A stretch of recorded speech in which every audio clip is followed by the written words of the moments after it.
Eh sabi ni Papa, isaingin ko daw lahat ng bigas na hiniram niya sa... Hiniram ko na nga lang sa kapitbahay natin yan. Natura tayong big...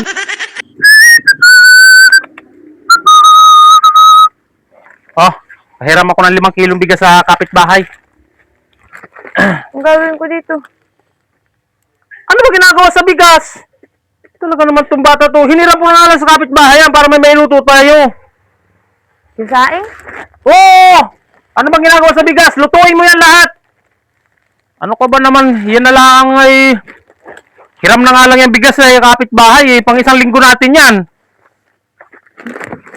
Sabi naman. Sabi, Ming. Sabi sa ingat.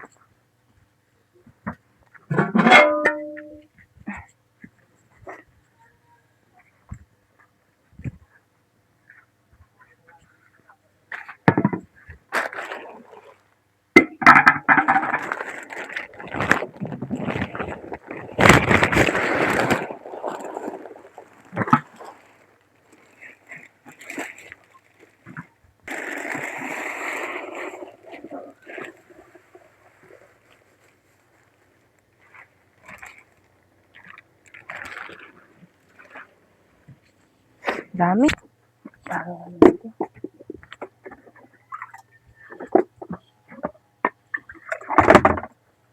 Ate, ano yan?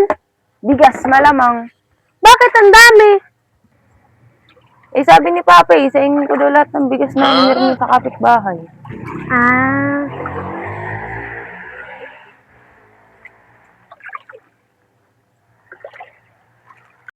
Hindi na, tulungan mo nga ako. Sige. Ako na yung takip.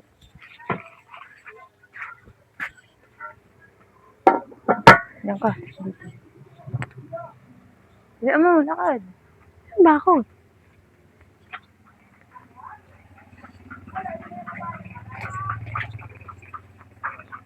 Dahan-dahan. Bigat. Kantayin mo. Uwi na ako, te, ha? Sige. Hoy, Chuchu!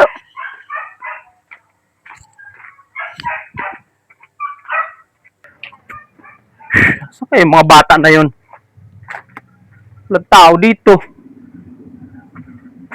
Oh, Angela, saan ka galing? Nagpunta po ako kay ate. Pinagsasaing ko yun eh. Nagsaing na po doon. Saan? Sa likod, kalula. Ay, ba't mo nagsaing?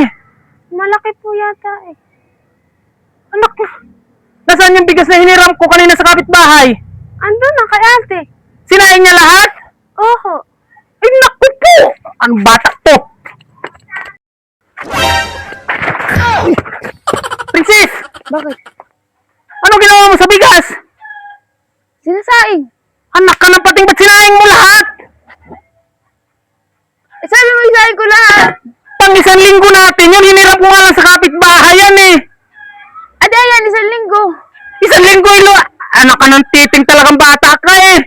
Sabi mo saingin ko lahat. Ay naku po, Diyos ko po. Hiniram ko na nga lang sa kapitbahay natin yan. Natura tayong bigas. Sabi mo, saing ko lahat. Ayan, lahat. Ay na. Paano natin kakainin yan? Ang dami-dami yan.